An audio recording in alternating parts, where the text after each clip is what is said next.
दोस्तों welcome to money stocks. तो इस वीडियो के अंदर हम लोग बात करने वाले हैं 4 से 5 कंपनीज के बारे में। अभी ऐसे 4 से 5 कंपनीज के बारे में बात करेंगे ना, जिन कंपनीज के अंदर दोस्तों कल के दिन एक तो बड़ी गिरावट या फिर एक तो तेजी नजर आ सकती।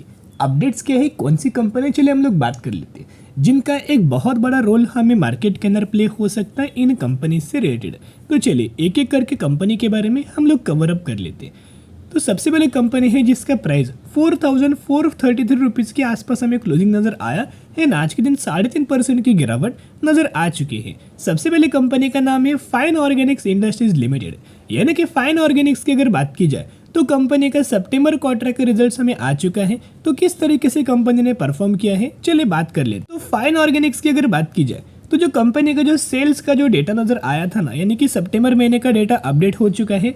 सबसे पहले जून महीने के अंदर 547 करोड़ के आसपास, जो कि घट के 540 करोड़ हो चुका है। Quarter on quarter basis sales घट चुका है। एंड ईयर ऑन बेसिस देखोगे तो 900 करोड़ से घट के 540 करोड़। तो कहीं ना कहीं अगर आप देखोगे तो सेल जो क्वार्टर ऑन क्वार्टर बेसिस भी घट चुका है एंड ईयर ऑन बेसिस भी घट चुका है।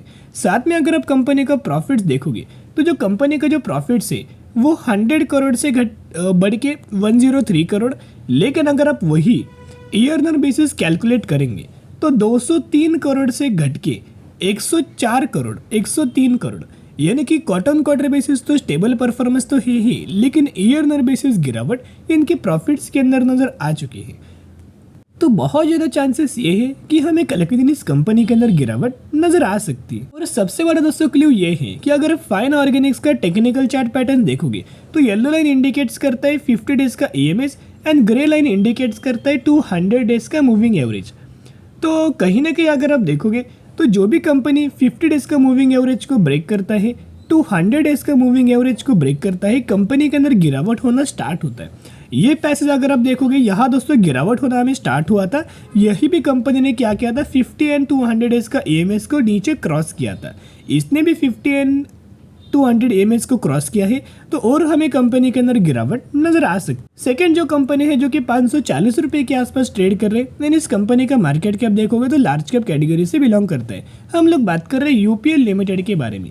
ये भी कंपनी को क्वार्टर का रिजल्ट नजर आ चुका था एंड सितंबर महीने का डेटा अपडेट हो चुका है। तो ये भी कंपनी का अगर आप ये कैलकुलेट करेंगे तो जो कंपनी का सेल्स था जून के अंदर 8,960 एंड सितंबर 2023 के अंदर देखोगे 10,170। तो यहाँ आपको सेल्स का जो डेटा है ना वो क्वार्टर ऑन क्वार्टर बेसिस तो जंप है, लेकिन अगर आप वही ईयर ऑन बेसिस कैलकुलेट करेंगे तो ईयर ऑन बेसिस जो हमें डेटा नजर आया हुआ था ऑलमोस्ट 9 करोड़ से बढ़ के 10,000 करोड़। तो यहाँ भी हमें सेल्स के डेटा के अंदर जंप नजर आ चुकी है। कंपनी का अगर आप प्रॉफिट देखोगे, सेल्स का जो डेटा है वो बढ़ रहा है दोस्तों, लेकिन जो कंपनी का प्रॉफिट्स है ना उसके अंदर हमें गिरावट नजर आई है।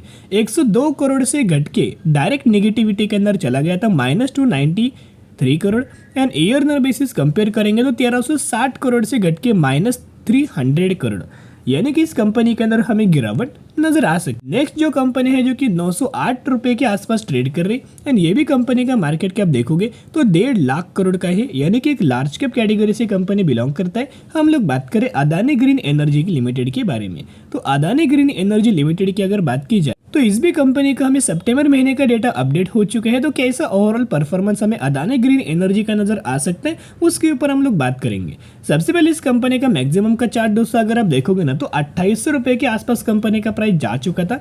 बाद में आपको बताया कि अदानी स्टॉक्स के अंदर गिरावट स्टार्ट हुआ, इसी की वजह से गिरावट नजर आया, लेकिन उसके बाद हमें कंपनी कंसोलिडेशन फेज के अंदर हमें फंसा हुआ है एंड करंटली 908 रुपए के आसपास हमें ट्रेड कर रहा है। तो अदानी ग्रीन एनर्जी का जो सेल्स का जो डेटा है ना कंसिस्टेंटली बढ़ रहा है। अगर आप जून के अंदर देखोगे 2160 करोड़ से बढ़ के 2220 crore and year on basis भी अगर आप कंपेयर करेंगे तो 1800 करोड़ से बढ़ के 2220 करोड़, यानी कि इनके सेल्स का डेटा तो बढ़ चुका है। एंड कंपनी का अगर आप प्रॉफिट्स देखोगे तो ऑलमोस्ट 323 करोड़ से बढ़ के 371 करोड़ एंड कंपनी का ओवरऑल बेसिस के ऊपर ईयर ऑन बेसिस के ऊपर भी ग्रोथ नजर आ चुके हैं। तो अदानी ग्रीन एनर्जी के अंदर भी बहुत ज़्यादा चांसेस ये है कि तेज़ी का माहौल हमें बन सकता है। नेक्स्ट कंपनी के बारे में हम लोग बात करेंगे जो कि 1570 रुपये के आसपास ये कंपनी ट्रेड कर रही है एंड आज के दिन 2% की गिरावट नजर आया। मार्केट कैप 43,000 करोड़ का, यानी कि ये भी कंपनी लार्ज कैप कैटेगरी से बिलोंग करते हैं। ये कंपनी का अगर आप APL अपोलो ट्यूब्स लिमिटेड के बारे में हम लोग बात करें 1570 रुपये के आसपास अभी ट्रेड कर रही है।